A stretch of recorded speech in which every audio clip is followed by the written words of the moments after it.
Welcome to the Deep Dive. This is where we take sources you're curious about and, well, we dig in to pull out the core insights for you.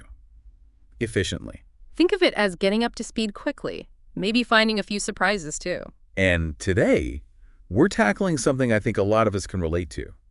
Getting back into math as an adult.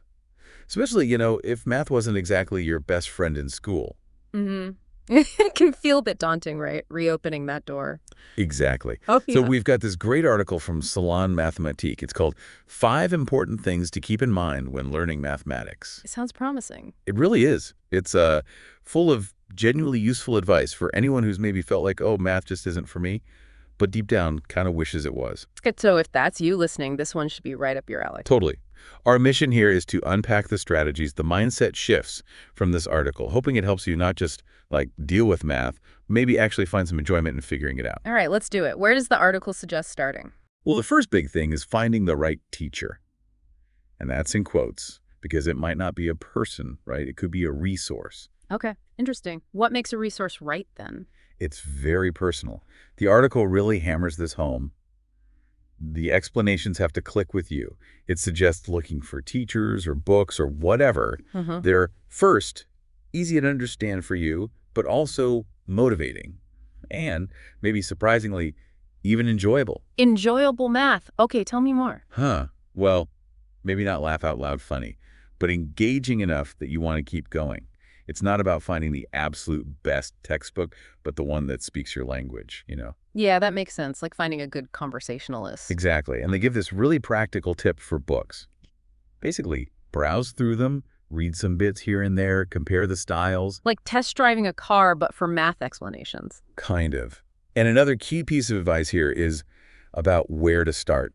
Don't dive into the deep end immediately. Right. Find something where you feel a little bit confident already. Spot on. Start with material where you have some foundation. Build up that confidence. It helps stop you feeling, completely swamped right at the beginning. That feels crucial for avoiding that old math anxiety creeping back in. Definitely. And it's not just books. The article points out there are loads of other resources now. YouTube, math websites, blogs. Oh yeah, the internet's full of stuff. They even specifically mentioned a YouTube video, The Map of Mathematics.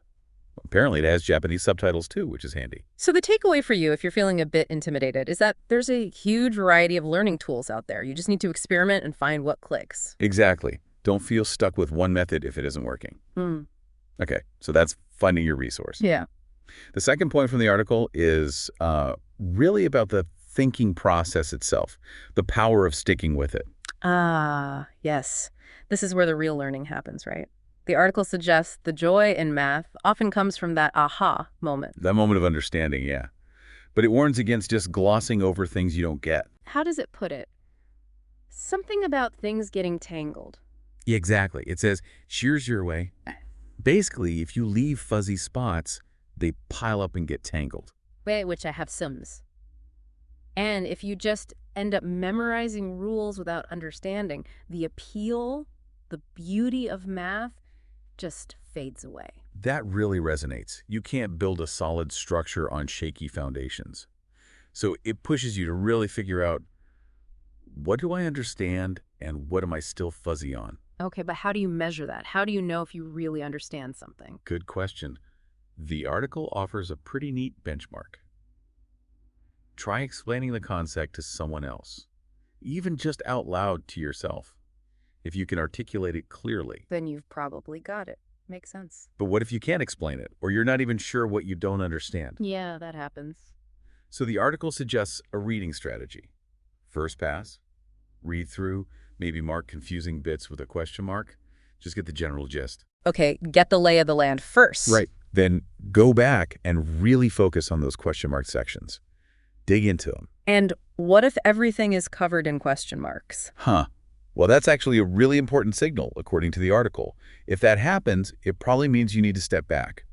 Find a resource that covers the basics of that specific topic, more simply. So it's okay to adjust your approach. It's not failure, it's just finding the right level. Exactly. It's iterative. You loop back, maybe try a different angle. It breaks down overwhelming stuff into smaller pieces. That sounds much more manageable. Okay, point number 3 from Salon Mathématique is all about patience. Resisting that urge to rush. Patience. Something we could all use more of, probably, especially when learning something tricky. Totally. The article really acknowledges that getting your head around new math concepts just takes time, and it emphasizes not getting discouraged by that. It's a process, not a race. Precisely. Yeah. And it gives some quite strong advice for when you get stuck on a problem. Let me guess. Don't immediately Google the answer. You got it. It warns against jumping straight to the answer key or asking someone for help right away. It says, "tunjiyut." It's a waste to miss the chance to think it through yourself. That's tough, though, when you're really stuck and frustrated. It is. But the article insists. Thinking it through carefully yourself is more important than anything. So the struggle itself is part of the learning. That seems to be the idea. Wrestling with the problem, even if you don't solve it instantly, builds those mental muscles. Constantly looking for the quick fix short-circuits that. Okay, I get that. It's about valuing the process of thinking, not just the answer. Respecting your own pace. Yeah, letting it sink in. Yeah. Okay, next up, point 4. This one might feel a bit unexpected, maybe, especially for adults. It's about getting your hands dirty, basically. Hands-on engagement. Hands-on with math, like calculators and rulers. Well, yes, potentially, but it's more about fighting the tendency, especially as adults, to try and do everything in our heads. Oh, right. Just sort of mentally juggling numbers and concepts. Yeah. The article points out that even pro-mathematicians don't do that all the time. They write stuff down. They draw diagrams. They scribble. Huh. So that image of the genius just seeing it all instantly isn't quite right. Apparently not always. The article encourages you to create your own diagrams, your own notes, stuff that makes sense to you. Don't worry about making it look perfect for someone else. So messy notes are okay. More than okay. They quote something like, "Ici squilio."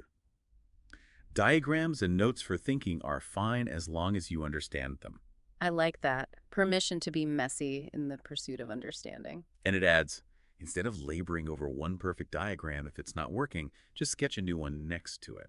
Keep trying different ways to visualize it. It makes the process seem much more active and less abstract. Totally. And it also suggests jotting down key points, maybe on a whiteboard or notebook, even after you think you understand it. What's that? Just for reinforcement? Yeah, partly. Because revisiting concepts is normal. You might forget or need a refresher. It's like leaving breadcrumbs for your future self. That active engagement writing, drawing it, must really help cement the ideas compared to just reading passively. That's the argument. It makes it more concrete, more manageable. Okay, final point from the article, number 5. This one emphasizes the value of talking about math with other people. Ah, the social side of math. That might feel weird for people who always saw it as a solitary struggle. Right. But the article makes a strong case that talking about it is just as important as hitting the books alone. What are the benefits then, according to them? 2 main things: deepening your own understanding through dialogue, and, crucially, maintaining motivation. Having learning buddies helps keep you going. Okay, I can see that. Explaining something forces you to clarify it in your own mind. Exactly. And the article suggests keeping it pretty casual. It says something like,